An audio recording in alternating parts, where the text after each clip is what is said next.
to the leadership of President Trump and Secretary Rubio, that's exactly what the Washington Accords, Peace and Prosperity, sets the foundation for this to take place in the DRC. Now that the agreement is signed, the implementation must be executed thoughtfully and with buy-in from all of our regional partners. Key to lasting peace is economic security, right? But you can't have economic security until you have some level of physical security as well, because people, outside nations are not going to come in and invest in an area where it's too hostile and too dangerous to operate. So that's just really going to be key in all of this.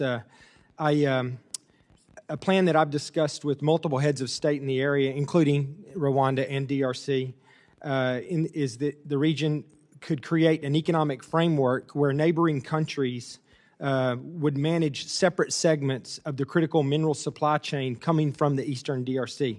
Now, I'm not suggesting that the DRC should give resources away. They belong to the DRC. But what I am suggesting is that if this becomes a situation where it's mutually beneficial for everyone to have peace in the region, because it's financially beneficial for everyone to have peace in the region, then I think that goes a long ways toward establishing lasting peace. And I've proposed multiple times that there should be agreement between the countries, and not just Rwanda and the DRC, but the DRC and Burundi, the DRC and Uganda, some of their neighbors, that everyone benefits from the trillions, the tens of trillions of dollars of rare earths that are currently in the eastern DRC. It's one of the wealthiest, if not the wealthiest, in the world with regards to some of these natural resources.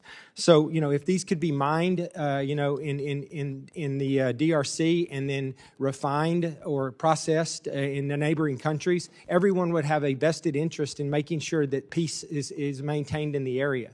I also think that another area that's big here is that in order to get the physical security that we talked about, well, first off, let me just say that once that happens, another area that I've stressed really strongly is that the resources that come from this agreement down the road, if this were to take place, and some of this tremendous wealth were realized by the DRC and its neighboring countries, as I described, I think that it's absolutely critical that these resources have to be reinvested in the people of the DRC, the infrastructure. They have to see their lives getting better based on these minerals, being processed and sold.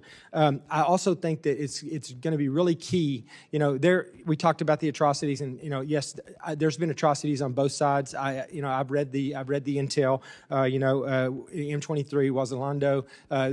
There's been some atrocities across the board. It's been going on for a long time now, right? But I also maintain that M23 is an armed militia group.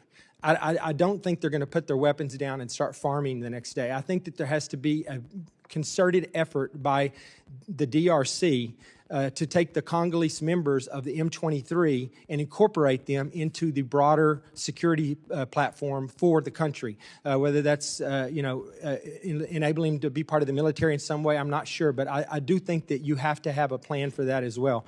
But my question for you, real quick, because I don't have much time left, I'm sorry, but is what is the Department of State doing right now to how are they working to implement such a framework that I was just described with regards to the economic and the physical security?